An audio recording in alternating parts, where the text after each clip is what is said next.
Finishing one marathon is challenging enough, but what if you ran in every Cleveland Marathon since it started 35 years ago?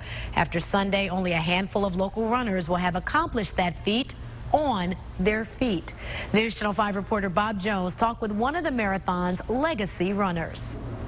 In 1978, Ralph Lowry quit smoking and signed up for his first marathon, which was also Cleveland's first marathon.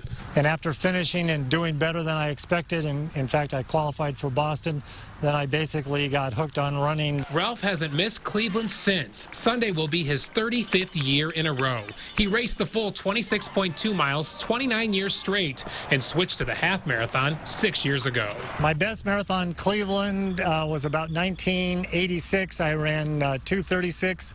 Which is about 6 minutes a mile. The 61-year-old clinical social worker from Stowe saves all his Cleveland Marathon T-shirts and medals. A lot has changed in 35 years, and not just the sponsor, from Revco to CVS to Rite Aid. But they're talking over 20,000 people, like on total races. How does that compare to the early days?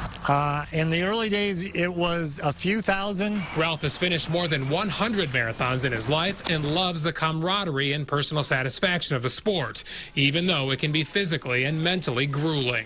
Along the way, if there's any emotions, it may be maybe even some doubts might sneak in, like, why the hell am I doing this? Ralph thought he'd be a one-and-done marathoner after he finished Cleveland in '78. Never imagined he would become one of the event's legacy runners, but he's proud of the accomplishment. Really, I feel like if I'm not running a race or two a year, I'm not able to call myself a runner. So how many more years will Ralph pound the pavement at the Cleveland Marathon? I will keep doing this as long as my body will let me. In Akron, Bob Jones, News Channel 5.